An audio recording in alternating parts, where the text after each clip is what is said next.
هو الله الذي لا إله إلا هو عالم الغيب والشهادة هو الرحمن الرحيم.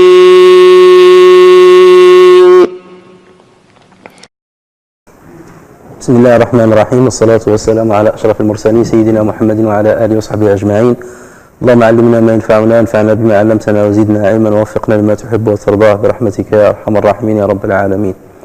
Donc aujourd'hui nous allons commencer à commenter Surat Az-Zalzala qui est la 99e Surat dans l'ordre des Surats tels qu'on les connaît aujourd'hui.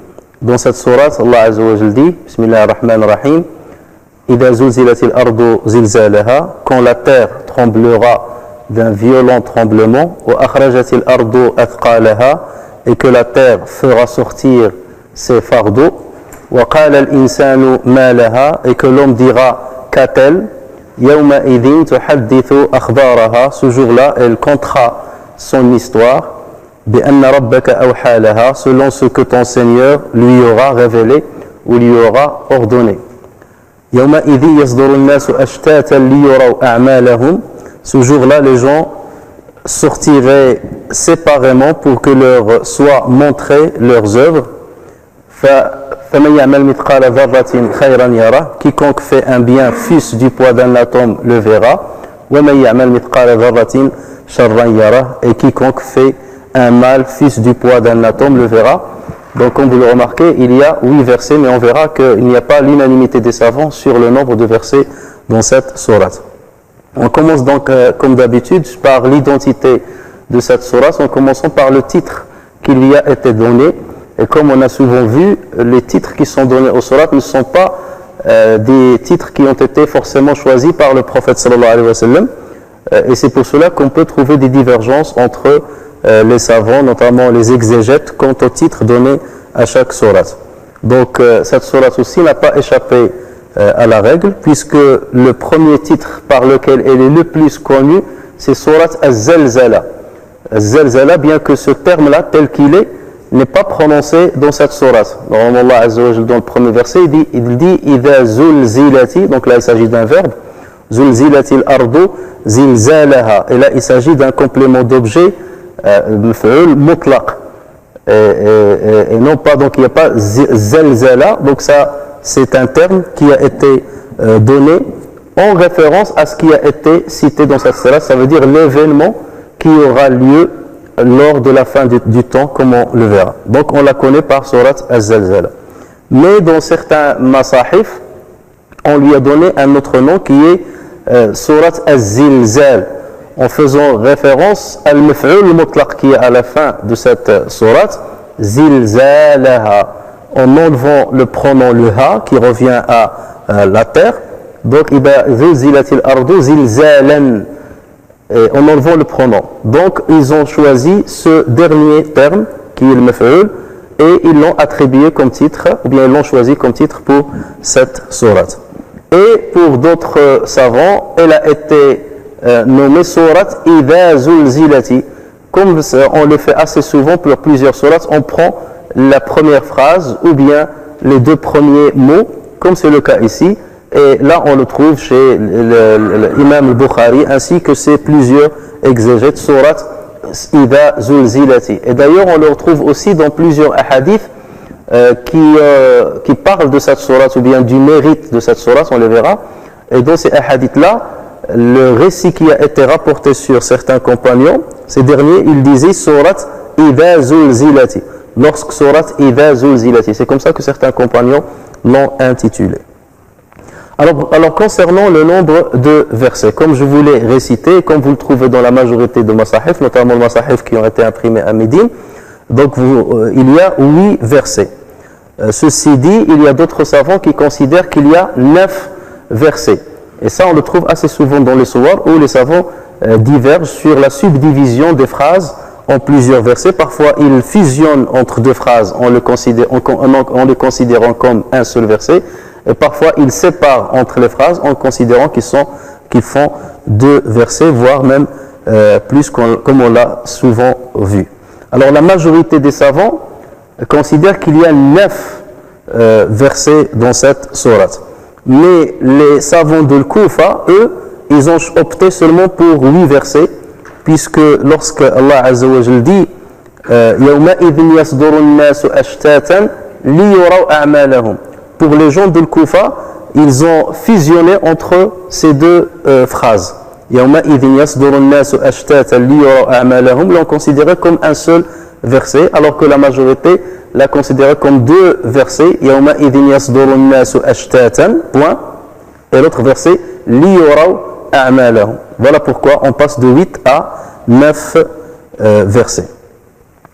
Concernant maintenant l'ordre de la révélation de cette sourate, pour ceux qui la considèrent comme une sourate médinoise, parce qu'on va voir que certains considèrent qu'elle est mécoise, mais du moins pour ceux qui considèrent que c'est une sourate qui a été révélée lors de la période de Médine, ça veut dire après l'immigration du prophète sallallahu alayhi wa sallam, ils considèrent qu'elle a été la 94e sourate à être révélée. Juste après la révélation de sourate An-Nisa, qui est une grande sourate parmi les toutes premières au niveau numérique, au niveau des versets, et avant la révélation de sourate Al-Hadid. Donc entre sourate An-Nisa et sourate Al-Hadid, pour ceux qui considèrent qu'elle est médinoise. Et d'ailleurs, comme vous l'avez remarqué, la majorité des sourates qui font partie de la dernière partie de Mufassal sont mécoises. Mais celle-là, pour beaucoup, elle est considérée comme médinoise. Et justement, cette transition nous permet de parler de la période de sa révélation. Est-ce que c'est pendant la période mécoise ou la période médinoise? Donc, comme j'ai dit, les savants ont divergé à ce niveau-là. Selon une version sur Ibn Abbas, radiyallahu anhuma, ainsi que selon Ibn Mas'ud, selon Mujahid et selon Ata, ainsi que Ad-Dahhak, c'est une sourate qui est mécoise, qui a été révélée avant l'immigration du prophète sallallahu alayhi wa sallam. Mais pour Qatada, qui est aussi une référence dans l'exégèse du Coran, pour Qatada, Muqatil aussi, et une autre version sur Ibn Abbas. Donc on a 2 versions sur Ibn Abbas.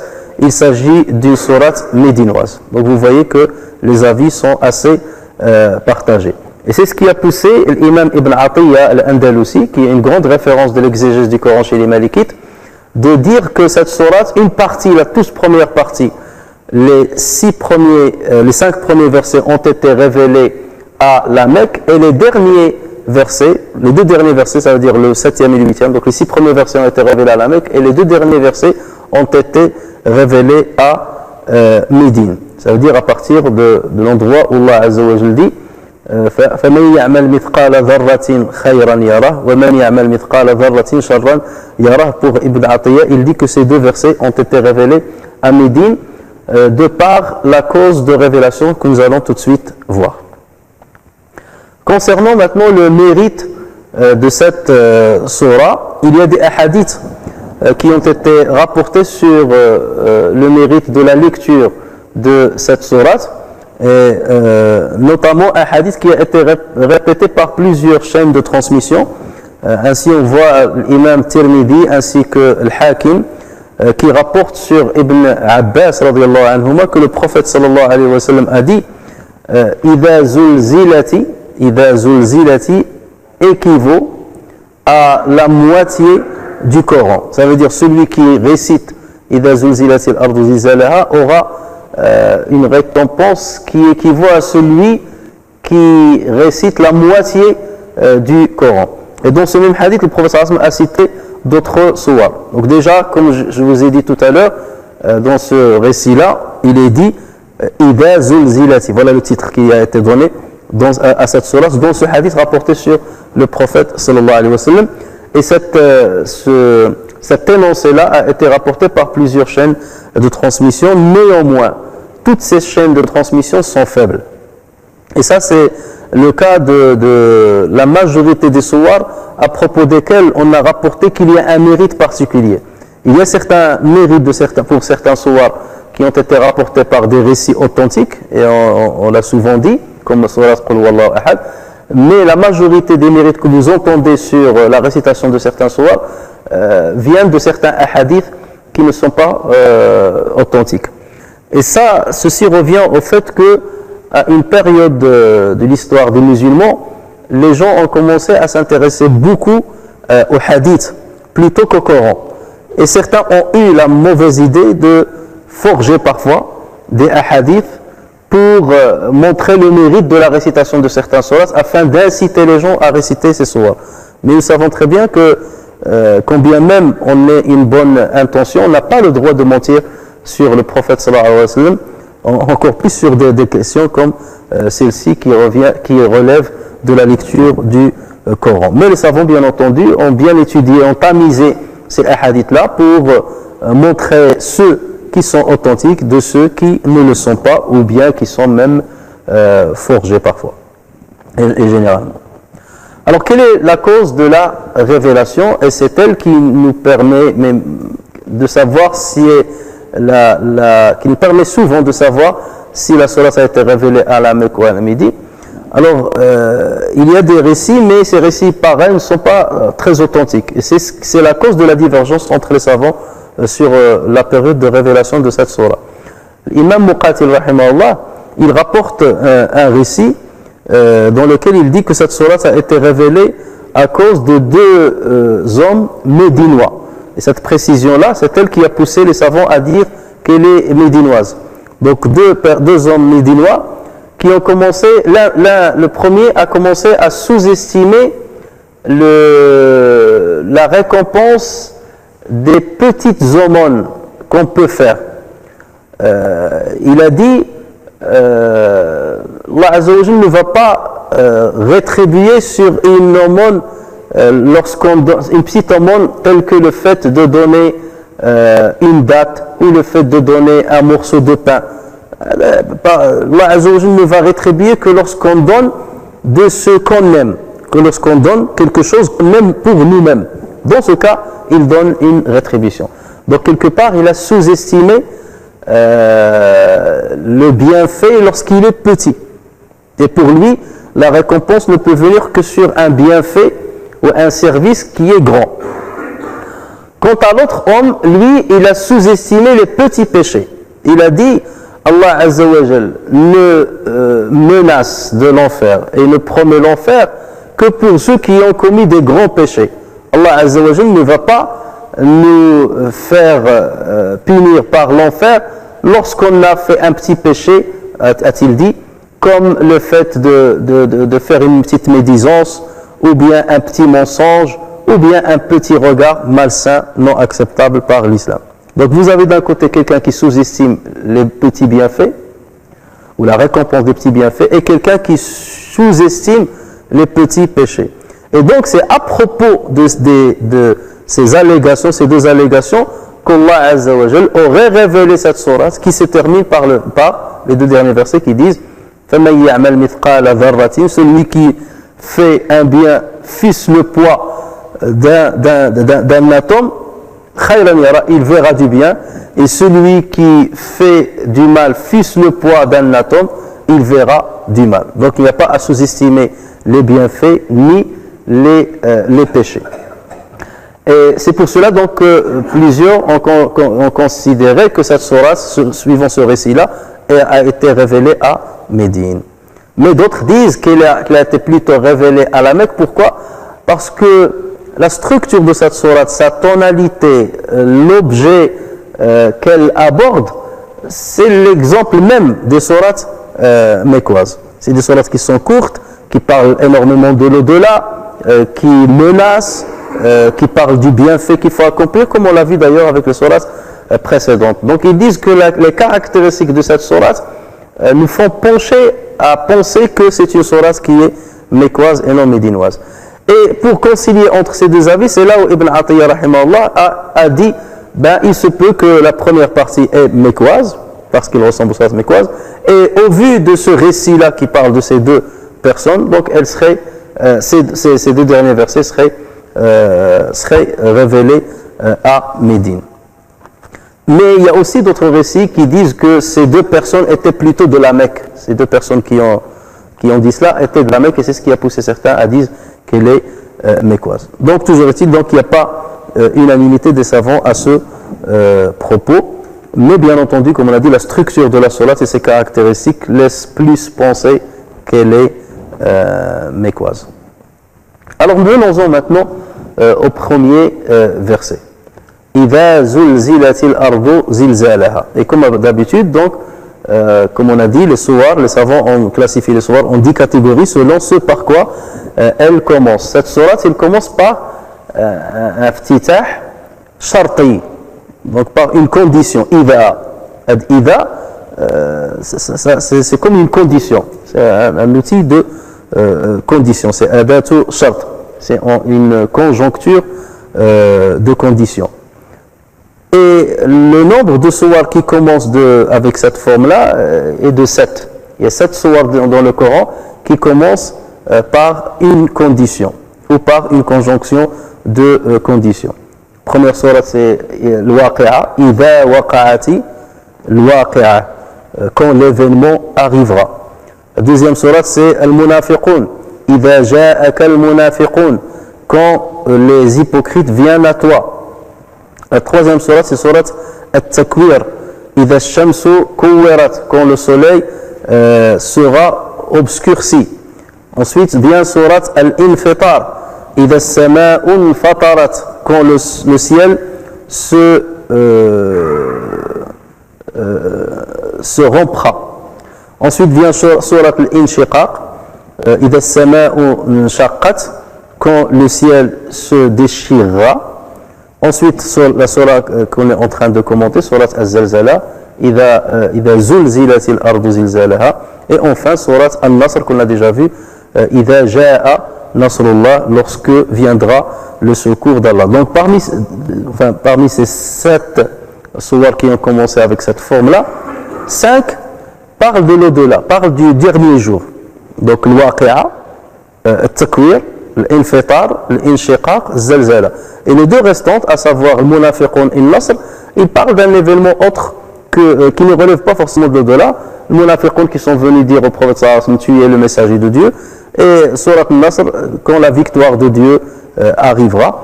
Donc il parle d'un autre événement, mais en tout cas un événement terrestre. Alors que le reste, un événement d'ici-bas, alors que les 5 autres sourates parlent de l'événement de l'au-delà, ou de la fin des temps, ou bien de l'heure de la résurrection. Alors, Idha zulzilatil ardu zilzalaha. Idha, donc comme on a dit, elle peut jouer 2 rôles selon le cours de la phrase. Elle peut être une conjonction de conditions, adatu shart. Si par exemple on dit Idha ja'a laylu فافتح النور مثلا, lorsque la nuit viendra, allume la lumière, ou ash'il an-nar, allume le feu. Donc la condition, n'allume pas le feu tant que la nuit ne tombe pas. Lorsque la nuit tombera, donc voilà, allume le feu. Donc ça c'est shart. Et l'ida, elle peut être zarf zaman, une conjonction de subordination qui marque le temps, إذا جاء يوم السبت قعدنا عن العمل. Lorsque le samedi arrivera, on arrête de travailler. Donc là, il n'y a pas de condition. C'est une information. C'est une information qui correspond à un temps. Lorsque samedi arrivera, on arrête de travailler. Donc là, il n'y a pas de condition. D'autant plus que le samedi va arriver. On s'arrête. Donc c'est une information relative à un temps, à ce qu'on fait lors d'une période bien déterminée. Alors dans le verset qui nous intéresse, Idha n'est pas une conjonction de conditions ici. Idha zulzilatil ardu zilzalaha, c'est-à-dire si la terre tremblera, il y aura ceci. C'est pas dans ce sens-là. Mais c'est une conjonction de subordination qui marque le temps. C'est-à-dire lorsque la terre sera tremblée, son tremblement, après il va donner des informations. Voilà ce qui va arriver. Et que la terre sortira ses fardeaux, et que l'homme dira qu'est-ce qu'elle a,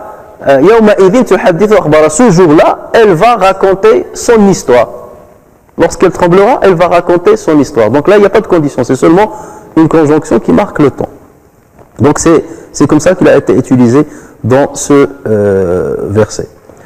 Alors, on peut se poser une question, c'est comment se fait-il qu'une sourate commence avec cette conjonction alors que normalement, ce genre de conjonction doit venir au milieu d'une phrase, au milieu d'un récit, au milieu d'une parole. Alors ici, la parole a commencé avec ça. C'est comme si c'était une réponse à une question qui a été déjà posée. Donc comment on peut la comprendre? Première réponse, ou bien premier élément de réponse, c'est que ça c'est une réponse à ceux qui interrogeaient le prophète sallallahu alayhi wa sallam sur le moment de l'arrivée de l'heure de la fin des temps ou de la résurrection. Quand est-ce qu'arrivera l'heure?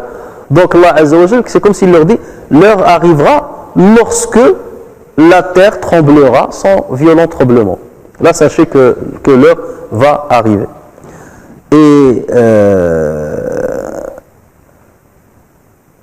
c'est comme si, en fait, Allah Azza wa Jal ne répond pas directement à leurs questions. Parce qu'il ne leur dit pas quand. Lorsqu'il dit, elle arrivera quand le tremblement de la terre aura lieu. Donc il est en train de les orienter vers le nécessaire. Il n'y a pas à poser ce genre de questions. Et c'était aussi la réaction du prophète sallallahu alayhi wa sallam lorsqu'on lui posait cette question, lorsqu'un compagnon lui a dit « Mata sa'a » quand est-ce qu'il y aura l'heure? Le prophète sallallahu alayhi wa sallam, qu'est-ce qu'il a dit? « Mada a'datta laha » qu'as-tu préparé pour elle? Et pourquoi tu poses la question? Qu'as-tu préparé? C'est à moi de poser la question. Qu'as-tu préparé pour elle? Donc c'est une question absurde de savoir quand est-ce qu'elle aura lieu. Ça ne va te servir absolument à rien. Et d'ailleurs, c'est la même question qui fut posée au prophète sallallahu alayhi wa sallam par Jibril, qui est venu sous forme d'un homme, et il lui a dit « Mata sa'a » et celui qui est questionné n'en connaît pas plus que celui qui questionne.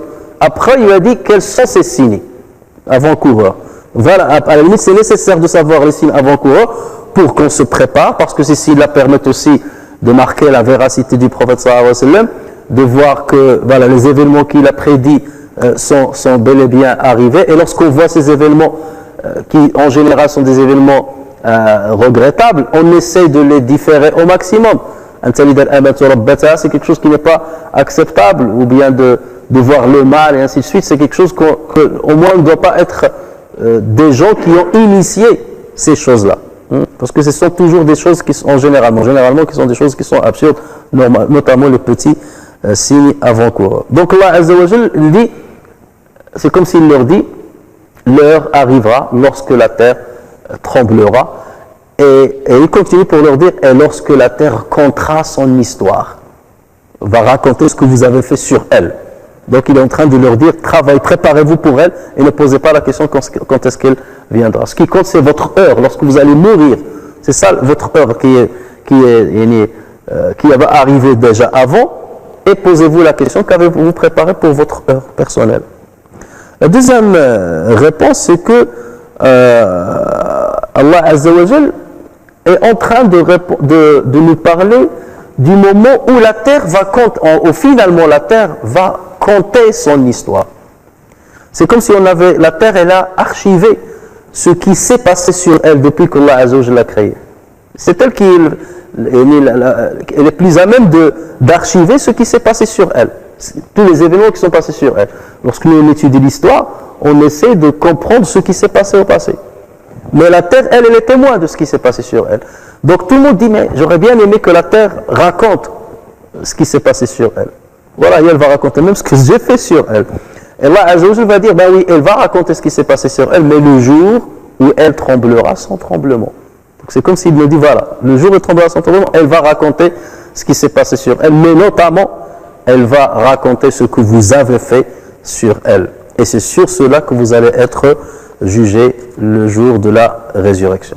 Donc voilà comment on peut comprendre le pourquoi du commencement de cette sourate par une phrase de ce genre. Par ailleurs, on peut se poser la question, c'est que on peut se dire pourquoi Allah Azza wa Jal a dit idha et n'a pas dit in, parce que in aussi c'est une conjonction qui s'utilise dans ce sens-là, de idha, dans le sens de idha. Et d'ailleurs, même dans le Coran, il utilise souvent in. Ya ayyuhalladhina amanu, in ja'akum fasiqun binaba'in. Il n'a pas dit idha ja'akum fasiqun binaba'in. In ja'akum fasiqun binaba'in. Parfois, il utilise in, et parfois, il utilise idha. Ya ayyuhalladhina amanu, idha qumtum ila salati. Donc, pourquoi Allah Azza wa Jalla ici, en particulier, il a utilisé idha et il n'a pas utilisé in. In s'utilise pour ce qui est possible et probable. In s'utilise pour ce qui est possible et probable. C'est comme si on dit si ceci arrive. Voilà. En revanche, idha, il s'utilise pour ce qui est certain. Pour ce qui est certain et irrémédiable. Lorsque vous vous levez pour la prière. Lorsque vous allez vous lever pour la prière, pour accomplir la prière. Si jamais quelqu'un vous ramène une information mensongère, ça n'arrive pas souvent, c'est probable, mais ça ne court pas les rues de ramener toujours des informations mensongères. En revanche, tu te lèves pour faire la prière, ça, tous les musulmans sont censés le faire, et c'est certain pour celui qui se considère comme, qui est véritablement musulman. Donc, si Allah avait dit in zulzilatil ardu zilzalaha, c'est comme si il y a le doute là-dessus.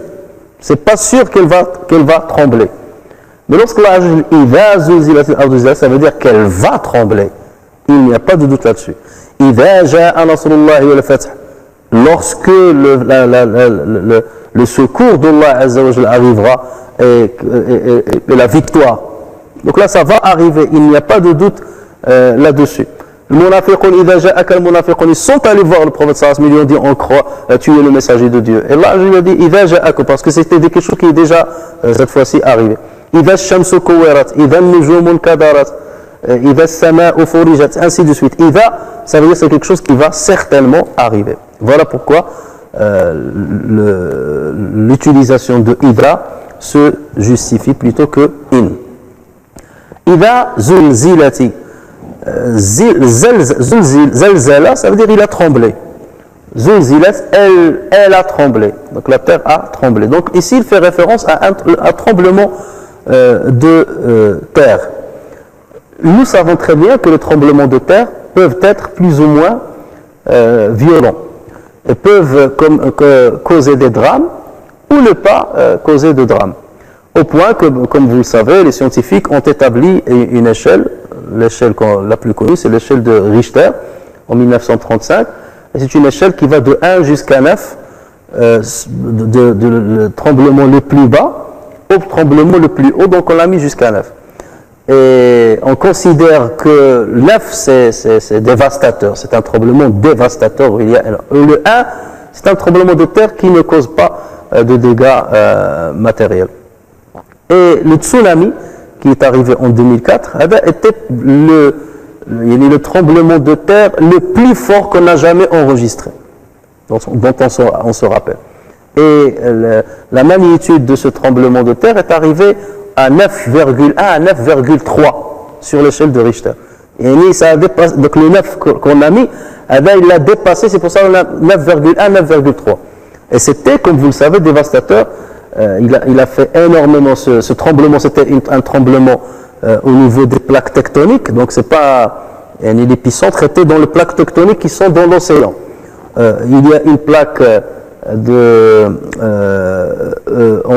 une plaque qu'on appelle eurasienne, parce que c'est la plaque qui porte l'Europe et l'Asie, et qui juxtapose une autre plaque qui est Asie-australienne, qui porte l'Asie et l'Australie. Et c'est à ce niveau-là qu'il y a eu le tremblement qui a provoqué une grande vague, 6 mètres je crois. Donc c'est ça ce qu'on appelle le tsunami. C'est la grande vague qui a dévasté plusieurs côtes, laissant derrière elle plus de 220 000 victimes parmi les morts et les disparus. 220 000, certains parlent même de 250 000. C'est quelque chose vraiment d'extraordinaire. Donc ça, c'est un tremblement de terre qu'on a vécu, ou dont on a parlé. Donc le tremblement de terre, en général, dans chaque génération humaine, on entend parler d'un tremblement de terre, ou le tremblement de terre arrive dans chaque génération humaine. C'est rare de trouver une génération où il n'y avait pas de tremblement de terre. Dans les années 60, on connaît le tremblement de terre de Agadir au Maroc, on connaît le tremblement de terre d'Alger, on connaît le tremblement de terre d'Épinal il y a quelques années, la tsunami. Donc il y en a plusieurs dans chaque génération. Donc c'est quelque chose qui est très courante. Mais est-ce que Allah Azza wa Jalla, il nous parle de ces tremblements de terre? إِذَا زُلْزِلَتِ الْأَرْض. Est-ce qu'il nous parle de ce tremblement de terre? Hein? Non, il parle de quel tremblement de terre? Un grand tremblement de terre. Et pourquoi n'importe qui peut dire, ben non, il parle des tremblements de terre qui arrivent ici. Qu'est-ce qui va nous permettre de dire et de confirmer qu'Allah Azza wa Jalla parle d'un autre tremblement de terre que ceux qu'on a l'habitude de connaître de notre vivant? C'est justement l'utilisation de l'maf'ul mutlaq. إِذَا زُلْزِلَتِ الْأَرْضُ زِلْزَالَهَا. Il aurait pu dire إِذَا زُلْزِلَتِ الْأَرْض, lorsque la terre tremblera. Eh bien, la terre elle tremble souvent. Mais lorsqu'il dit zilzalaha, sans tremblement, d'accord? Ça, c'est un complément d'objet. Alors il y a le relatif et il y a le. C'est quoi le contraire du relatif? L'absolu. Donc c'est un complément d'objet absolu. Ça veut dire lorsque la terre tremblera sans tremblement. Ce n'est pas les tremblements que vous connaissez. Sans tremblement. Donc c'est quelque chose qu'on attend ou dont on a été informé. Ça veut dire quoi? Ça fait référence à ce que Allah Azza wa Jal nous a informé s'agissant de la fin des temps, le grand tremblement de la fin des temps. Ici, c'est comme si Allah Azza wa Jal nous dit, les petits tremblements de terre que vous connaissez, ce sont des tremblements dans certaines régions de la terre. Dans certaines régions de la terre. Or, le tremblement dont je vous parle, c'est le tremblement de la terre tout entière. Et c'est ce qui justifie l'utilisation de ha, de damir à la fin. Zilzala, ha, sans tremblement. Alors, prenant ha, il revient à la terre. Le tremblement de toute la terre, et non pas d'une partie de la terre. Ce que vous voyez, vous, c'est des petits tremblements. L'épicentre, on va te dire, dans ce point-là. C'est un point. Mais là, ce n'est pas un point qui va trembler. C'est toute la terre. Tous les points de la terre vont trembler au même moment.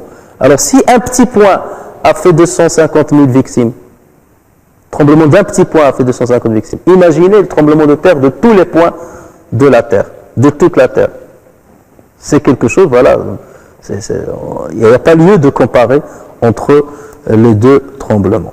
Donc c'est ça, c'est comme ça que Allah montre l'importance de ce tremblement et il montre sa grandeur. C'est lorsqu'il dit zilzala, il utilise le maf'ul mutlaq, le complément d'objet absolu. Et il rajoute le ha, le damir, le pronom qui se rapporte à la terre. Ça veut dire que c'est toute la terre qui va trembler. Et c'est pour cette raison que certains savants, tels que Mujahid rahimahullah, ont dit qu'il s'agit du premier souffle dans la trempe. Nous savons très bien que Allah Azza wa Jal a assigné à l'ange Israfil une responsabilité qui est celle de souffler 2 fois dans la trempe. La trempe là, laquelle on appelle sour, on offre fait sour, le Coran en parle, le professeur Asman en a parlé aussi. C'est une corne, on dit que son ouverture équivaut aux cieux à la terre, on dit sa dimension. Et dans un hadith, le professeur Asman dit, Israfil est dans une position où il met sa bouche sur la trempe. Et il attend l'ordre d'Allah Azza wa Jalla, que l'ordre de Dieu vienne pour qu'il lance le premier souffle. C'est ce souffle-là qui va annoncer et initier le tremblement de toute la terre pour finir avec tous les vivants qui existent dessus, sur cette terre-là. Et ensuite, par la suite, il va souffler un deuxième souffle par lequel, donc, il va initier la résurrection. Le premier souffle, Allah Azza wa Jalla l'appelle Ar-Rajifa, Yawma tarjufu ar-Rajifatu, tatba'uha Ar-Radifa. Ar-Radifa, ça veut dire celle qui fait suite. Ou Ar-Rajifa, Idha rujjati al-ardu rajja, c'est celle qui turjifu al-ard. Ça veut dire celle qui va faire trembler la terre. Donc c'est pour cela, c'est ce qui a poussé les savants à dire le zalzala dont parle Allah Azza wa Jalla, c'est le premier souffle. Parce que c'est lui qui fait trembler. Le deuxième souffle, il fait ressusciter. Et rien ne précise qu'il fait trembler. Il fait ressusciter pour que les gens sortent. Alors que le premier rajifa, c'est celle qui fait bouger, qui fait vibrer. Mais pour d'autres savants, ils ont dit non, c'est le deuxième souffle. Pourquoi vous dites que c'est le deuxième souffle? Ils disent parce que dans Surat Zilzala, إذا زلزلت الأرض زلزالها وأخرجت الأرض أثقالها, la terre va faire sortir ses fardeaux. Et on verra que les fardeaux, parmi les explications données, les fardeaux, ce sont les êtres humains qui sont dedans, qui sont dans leur tombe. Or, la sortie, il a fait sortir ces fardeaux. Quand est-ce que la terre fait sortir les corps qui y sont inhumés? C'est le deuxième souffle. Donc, ils ont dit c'est le deuxième souffle. Voilà. Et certains ont concilié entre les deux avis, ils ont dit ça fait référence aux deux souffles. Les deux font trembler. Et comme les deux souffles ne sont pas très éloignés, donc ça fait partie de cet événement composé de deux souffles. Zilzala, la première, et la résurrection lui fait suite. D'ailleurs, dans un hadith rapporté par Al-Bukhari et Muslim sur Abu Hurairah radiyallahu anhu, ce dernier, il dit, le prophète sallallahu alayhi wa sallam a dit, entre les deux souffles, entre les deux souffles, il y a 40. Et celui à qui Abu Hurairah a rapporté ce hadith, il lui a dit 40 jours. Et Abu Hurairah lui a répondu Abayt. Il dit je refuse de répondre, je refuse de confirmer que c'est 40 jours. Et il lui a dit Arba'una shahran, 40 mois. Et il lui a dit Abayt, je refuse de confirmer. Hein? Et il lui a dit Arba'una sanatan. Et il lui a dit Abayt, je refuse. Donc on ne sait pas. Ouais, il a dit, le prophète a dit qu'il y a entre les deux souffles 40. Donc ça peut être 40 heures, ça peut être 40 jours, ça peut être 40 mois, ça peut être 40 années. Mais toujours est-il que cette période de séparation, ce laps de temps, n'est pas très large. Puisque de ce que nous connaissons dans le calcul, on prend comme référence maximum l'année. On ne va pas être le siècle. En général, les Arabes ils utilisent l'année. Donc ça peut être peut-être 40 jours. Donc il n'y a pas une grande période, un laps de temps de séparation entre les deux. Donc, Zilzala ici peut-être fait la référence aux deux souffles. Le premier qui fait détruire et fissurer, et juste après la sortie des êtres humains qui sont enterrés dans cette terre. Et dans le hadith ensuite, le prophète sallallahu alayhi wa sallam a dit, ensuite Dieu fait descendre du ciel une eau qui les fera pousser comme les petites végétations, qu'al-baql.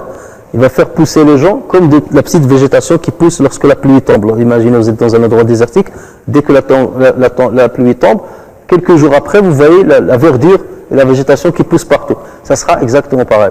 Une eau va tomber du ciel, Allah va la faire tomber, et c'est elle qui va faire pousser les êtres humains depuis leur tombe, comme s'ils étaient une végétation.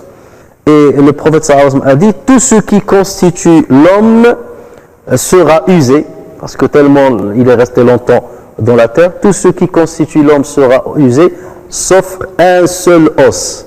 Il s'agit de Ajbou al-Dhanab, il s'agit du coccyx. Et dans d'autres hadiths, le prophète sallallahu alayhi wa sallam précise que ce coccyx-là, c'est de lui que l'être humain a été créé, et c'est lui qui va résister à l'usure. Il ne pourra pas disparaître ni par la brûlure, ni par la pression, ni par aucun autre moyen. C'est-à-dire un être, même s'il est dévoré par je ne sais pas quoi, quelle bête, tout son corps disparaît, tout, même si on le brûle, on incinère un corps, il va rester de la poudre. Dans cette poudre-là, il y a une partie du coccyx qui va rester.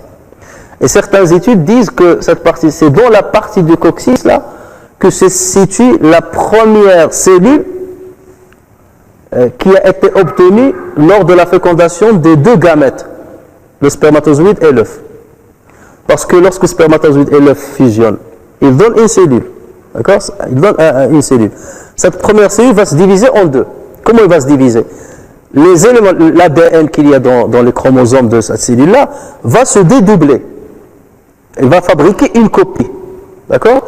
Et la cellule va se diviser. Donc il y aura deux cellules. Une qui va prendre la copie de l'ADN qui est venu du père et de la mère. Ça veut dire la première cellule, elle est là. Là où il y a le vrai brin d'ADN qui est venu du père et de la mère, et il est dans la première cellule. Les autres, ce sont des copies. Ensuite, celle-là, elle va se diviser en deux, elle va faire une copie. Donc vous aurez deux copies ici. Et celle-là va faire une autre copie, donc vous aurez 4 cellules. Dans les 4 cellules, il y a combien de copies? Il y a 3. Et l'original est là. Ensuite, chacune va donner 2. Il y aura 8 cellules. Dans les 8, il y a combien de copies? 7. mais la toute première, elle est toujours là.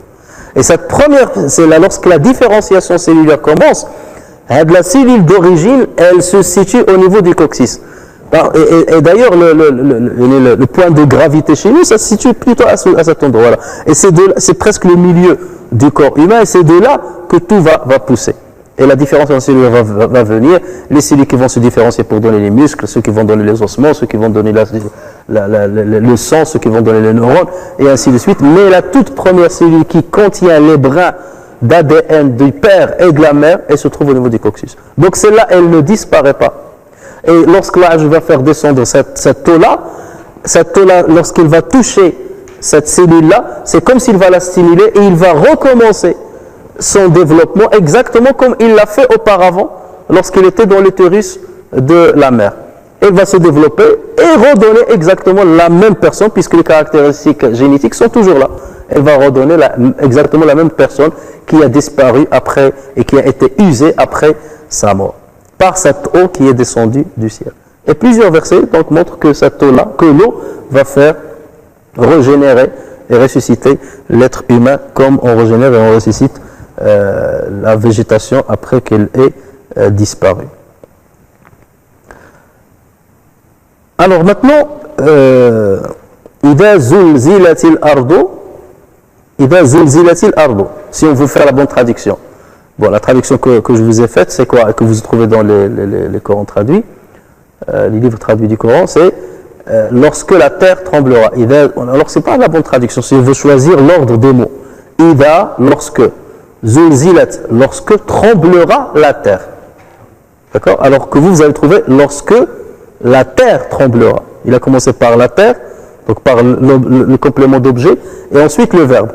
Alors que le verset en arabe, إذا زلزلت الأرض. D'accord? Donc d'abord le verbe et ensuite l'ard. Donc on peut se poser la question, pourquoi Allah Azza wa Jalla n'a pas dit إذا الأرض زلزلت? Parce que c'est la forme la plus utilisée par le Coran. Lorsque Allah Azza wa Jalla dit إذا الشمس كورت وإذا النجوم انكدرت. Lorsque Allah Azza wa Jalla dit par exemple إذا السماء انفطرت وإذا الكواكب انتثرت وإذا البحار فجرت وإذا القبور بعثرت. Lorsque Allah Azza wa Jalla dit إذا السماء انشقت, donc il ne dit pas إذا انشقت السماء, il ne dit pas إذا كورت الشمس.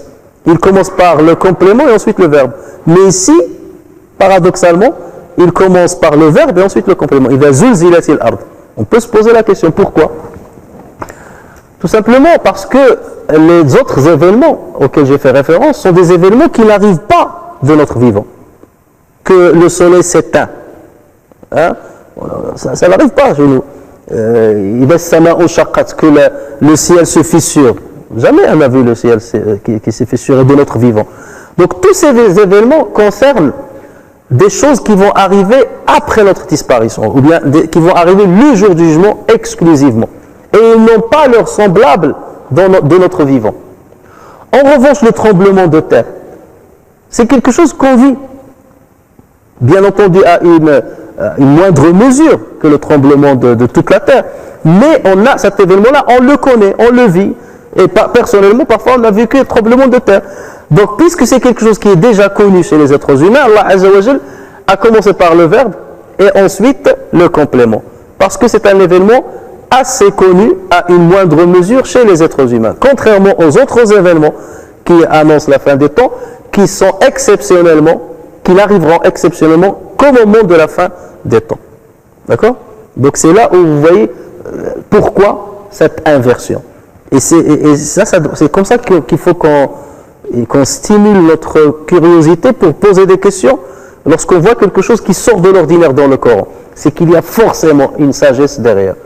Et il est impossible, il est inimaginable que le prophète puisse réfléchir à ces petits détails. C'est pas possible. Un auteur, lorsqu'il écrit quelque chose, il est toujours perfectible. Il va forcément causer quelques erreurs. C'est pas des erreurs. Et même s'il a dit إذا الأرض زلزلت, ça ne nous aura pas. C'est correct. ولكن là, lorsqu'il a dit إذا زلزلت الأرض, c'est pour attirer et attiser notre curiosité pour dire pourquoi il a fait ça. Et après, on va trouver la réponse. Et là, on va se rendre compte de de la grandeur de la rhétorique de la révélation divine. إذا زلزلت الأرض زلزالها. Deuxième verset. وأخرجت الأرض أثقالها, et que la terre fera sortir ses fardeaux. Alors, وأخرجت الأرض أثقالها. Première question qu'on peut se poser, pourquoi Allah Azza wa Jalla a répété la citation de la terre? Il a dit إذا زلزلت الأرض زلزالها, il aurait pu dire وأخرجت أثقالها, pour ne pas faire trop de répétitions. وأخرجت أثقالها, lorsque la terre tremblera son tremblement et qu'elle fera sortir ses fardeaux. Non, lui, il a dit et que la terre sortira ses fardeaux. Il a répété la terre 2 fois. Alors que normalement, même dans le français normal, les répétitions, c'est pas bien, c'est être rébarbatif. Mais pourquoi Allah Azza wa Jalla l'a répété? Il a montré ce qui normalement devait être dissimulé. Il a montré ce qui normalement, littéralement parlant, devait être dissimulé. Adhara ma haqquhu al-idmar. Adhara ma haqquhu al-idmar. Pourquoi il l'a fait? C'est pour montrer la grandeur de la menace. Le fait de répéter encore une fois, et c'est pour que ce verset joue le rôle de dramatiser plus le message.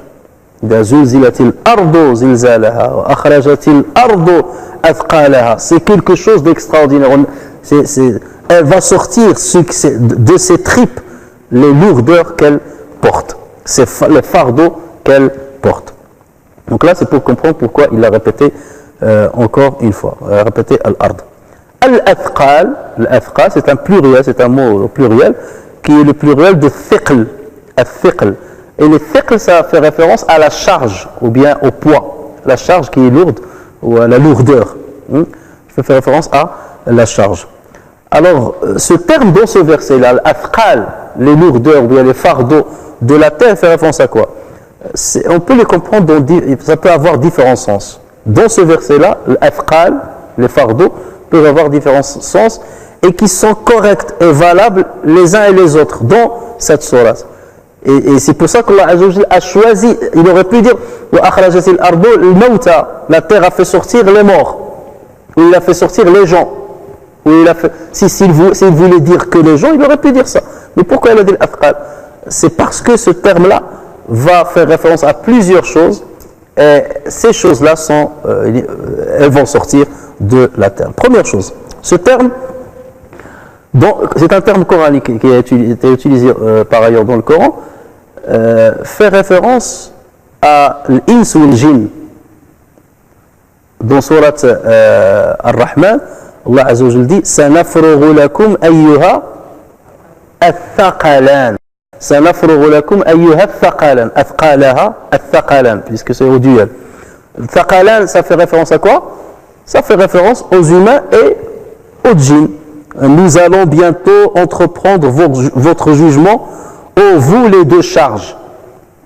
Et pourquoi Allah Azza wa Jalla a appelé les humains et les djinns thaqalan, les charges? C'est quoi les charges? C'est parce qu'ils chargent le dessus de la terre. La terre est remplie par les humains qui vivent dessus, ainsi que les djinns qui vivent dessus. Donc elle est chargée par-dessus par les êtres humains. Donc elle subit la charge des êtres humains et des djinns. La deuxième chose, c'est que lorsque ces derniers meurent, ils sont enterrés à l'intérieur de la terre. Donc elles portent leur poids même morts dans ces tripes. Donc ils sont une charge lorsqu'ils sont vivants, mais ça c'est une charge sur terre, alayha. Et lorsqu'ils meurent, ils deviennent une charge fiha, à l'intérieur de la terre. Donc, dans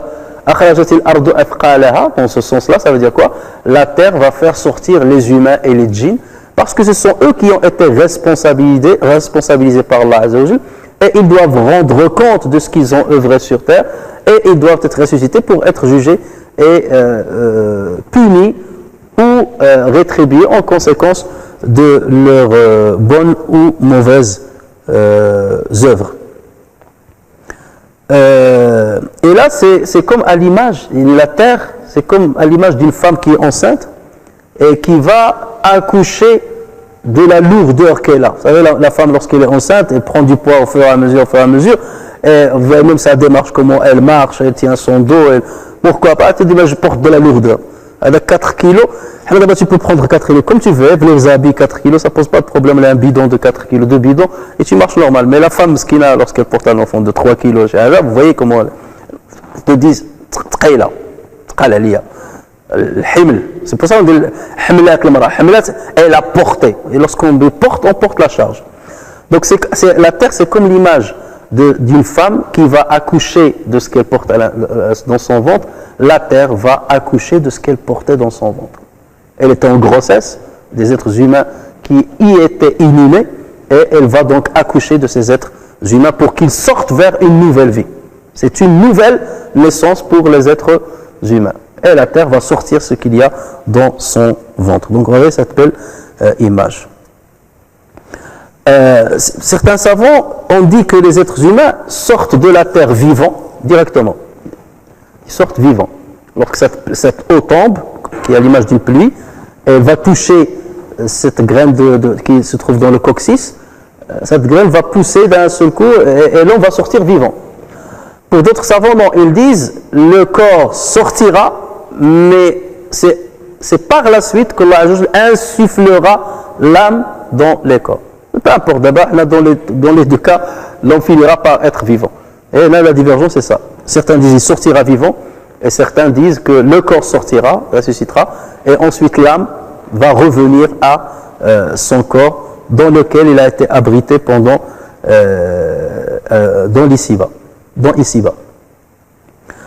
Alors, donc ça c'est le premier sens de l'Athqal, c'est les êtres humains et les djinns.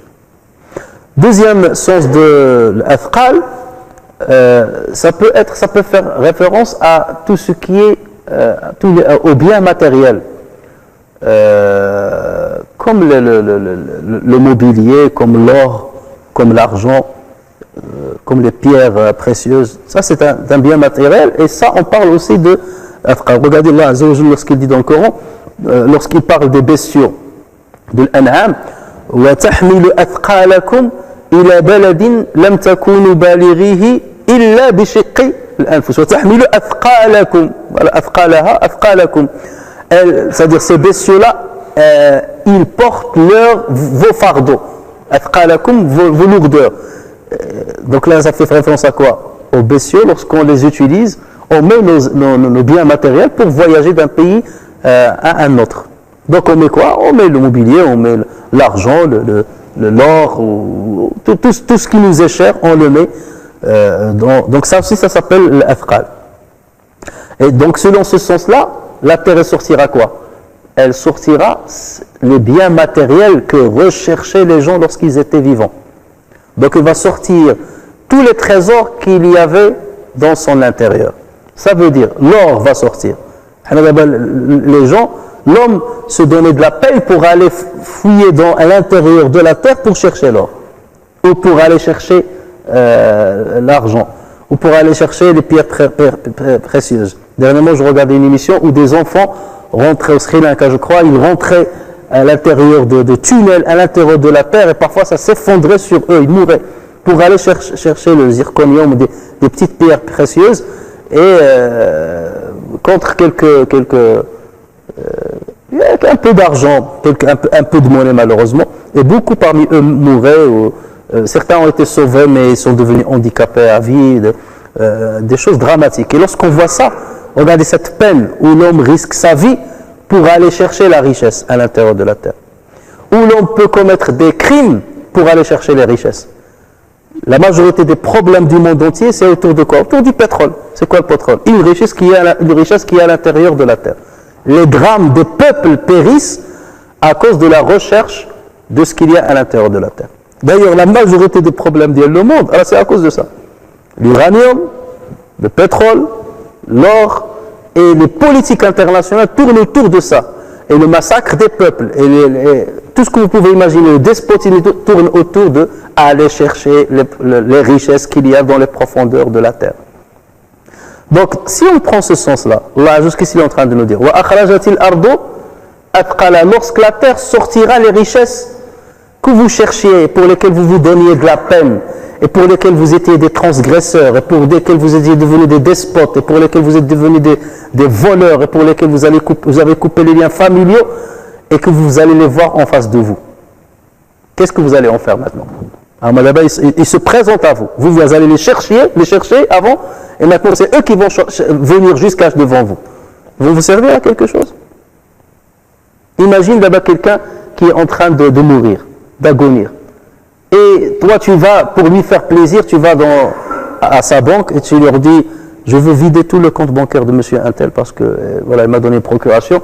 Ou là, quelqu'un qui meurt et qui envoie son fils ou là, sa femme, il lui dit, ramène-moi tout l'argent que j'ai cumulé. Et ils vont poser l'argent devant toi pendant que tu es en train d'agonir. Ça va te faire plaisir? Il va rien te faire. Tu as couru pendant des années au Canada, au monde, il va te poser devant toi. Je ne sais pas, 2 millions d'euros, 4 millions d'euros. Il va te le poser pendant que tu es en train de mourir. Ah ben voilà l'argent. Et tu vas dire, qu'est-ce que tu vas dire? C'est pour ça que je faisais tout ça. À quoi ça va me servir maintenant? Donc vous voyez le hasra, le regret profond qu'aura l'être humain. Donc là, Allah Azza wa Jal nous décrit cette scène-là, où la terre va sortir, ces trésors-là, avec le pétrole, ils vont sortir, et tous ceux qui ont causé du mal vont voir tout ça, ils vont dire, tout ça, tout ça. Et tous les risques qu'on encourt, c'est à cause de ça. Donc imaginez le profond regret. Et ceci, on le trouve justement dans un hadith rapporté par Muslim sur Abu Hurairah radiyallahu anhu, dans lequel le prophète sallallahu alayhi wa sallam a dit Taqi'ul ardu afladha kabidiha. La terre va régurgiter ses trésors. Lorsqu'on dit un enfant faladat al-kabid, ça fait référence à un trésor. Falada, ça veut dire un morceau de. Faladat al-kabid, c'est un morceau du foie. Parce que nos enfants, on les aime, on dit c'est faladatu kabidi. C'est comme un morceau de mon foie. Sans le foie, on ne vit pas. D'accord? Et donc ça fait, lorsqu'on parle de la terre ici, dans ce hadith-là, lorsque le professeur a dit taqi'u, ça veut dire il va régurgiter, la terre va régurgiter, faladata kabidiha, là il fait référence à quoi? À ses trésors. La terre va régurgitera ses trésors. Amthal al-ustuwanati min al-dhahabi wal-fidda, à l'exemple de disques d'or et de disques d'argent. C'est-à-dire tous les biens qui sont à l'intérieur vont sortir sous forme de disques d'or et d'argent. Regardez la notion de disque, on en parlait déjà auparavant. Donc le meurtrier va venir, donc lorsqu'il va voir ça, donc ça c'est le jour du jugement, la terre va faire sortir l'or et l'argent sous forme de disques. Et l'assassin va venir faire fi hadha qatalt. J'ai assassiné pour ça, et pour cet or et pour cet argent. Fi hadha qatalt. ويجيء القاطع فيقول في هذا قطعت رحمي. Il viendra celui qui a rompu les liens familiaux. Il va dire, c'est pour cela que j'ai rompu les liens familiaux. Et il y a des liens familiaux qui ont été rompus rien que pour l'argent. Tu lui envoies l'argent à ton frère, le bled, tu lui dis construis au Canada, il prend la moitié de l'argent, il le met dans sa poche. Après, tu t'en rends compte, après, il écrit la maison en son nom, il te vole tes biens alors que c'est ton frère, alors que parfois c'est ton oncle.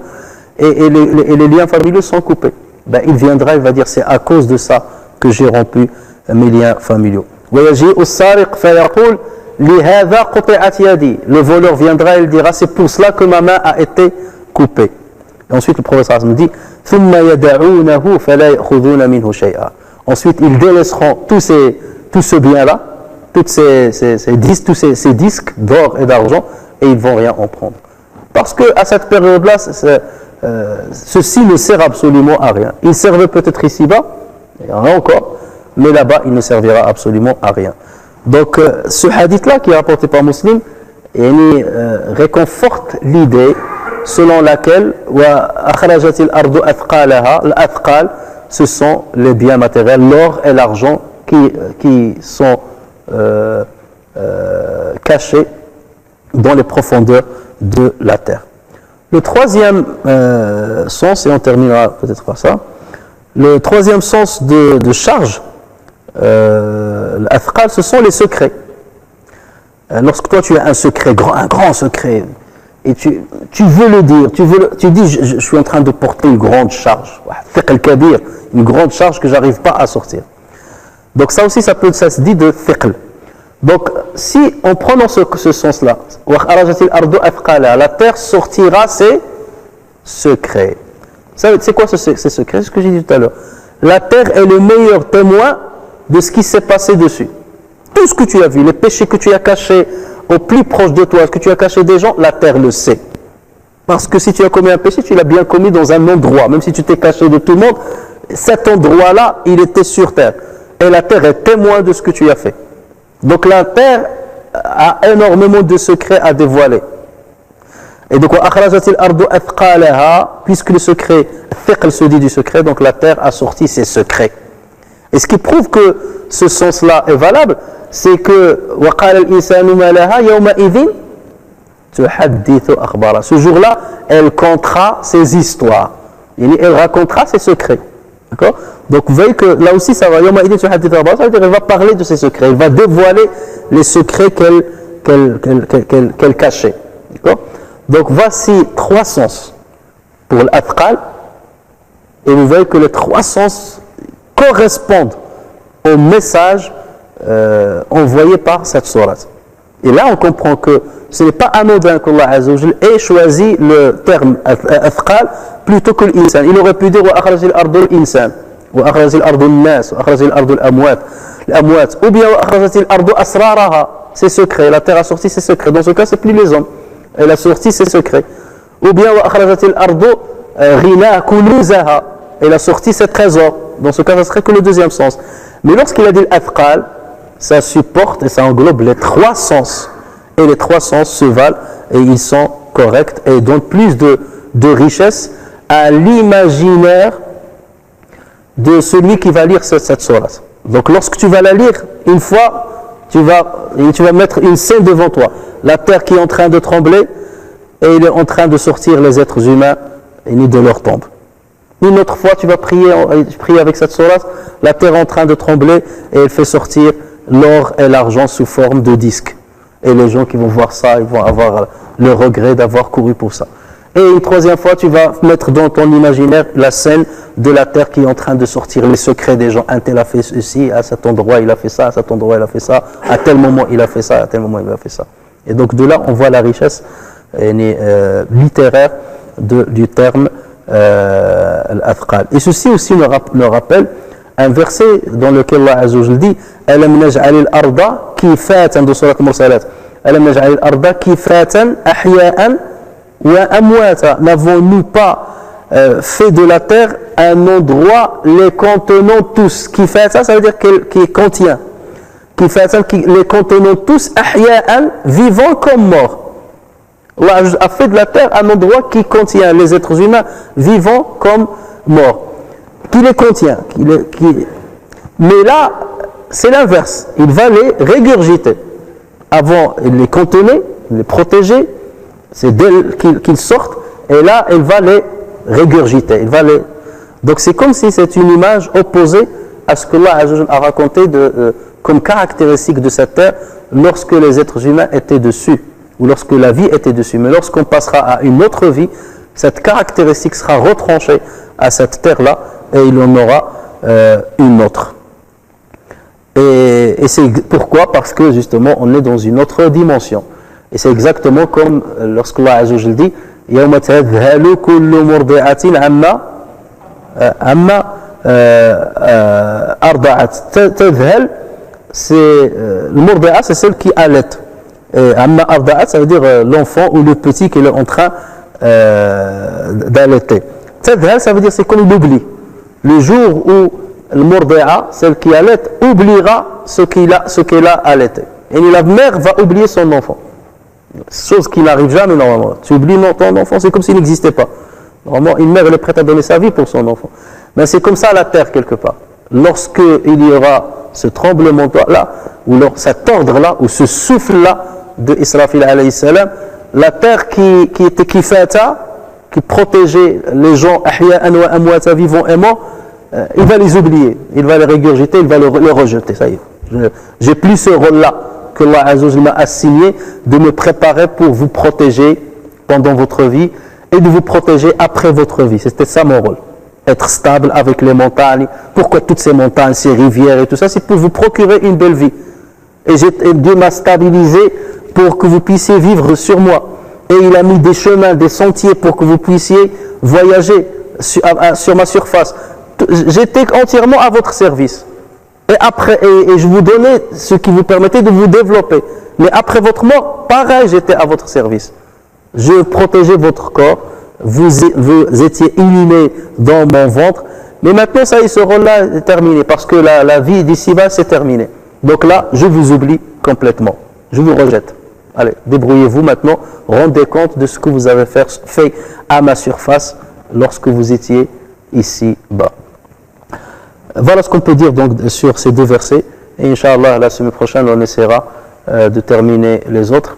نفعني الله وإياكم بالقرآن الكريم وبحديث سيد الأولين والآخرين اللهم اغفر لنا وارحمنا وعافنا واعف عنا واجبرنا يا أرحم الراحمين. Il y a une sœur qui nous demande à l'occasion de ce cours-là d'invoquer Allah Azza wa Jal pour une proche à elle qui est entre la vie et la mort. نسأل الله تبارك وتعالى أن يشفيها. اللهم رب الناس أذهب عنها الباس اشفها أنت الشافي لا شفاء إلا شفاؤك شفاء لا يغادر سقما. اللهم أمدها من قوتك يا متين. اللهم أمدها من قوتك يا متين. اللهم أمدها من قوتك يا متين يا أرحم الراحمين رب العالمين. واشفها واشفي جميع المسلمين برحمتك وجودك يا أكرم مسؤولين ويا خير مأمول. سبحانك اللهم وبحمدك نشهد أن لا إله إلا أنت نستغفرك ونتوب إليك. سبحان ربك رب العزة عما يصفون وسلام على المرسلين الحمد لله رب العالمين. جزاكم الله خير.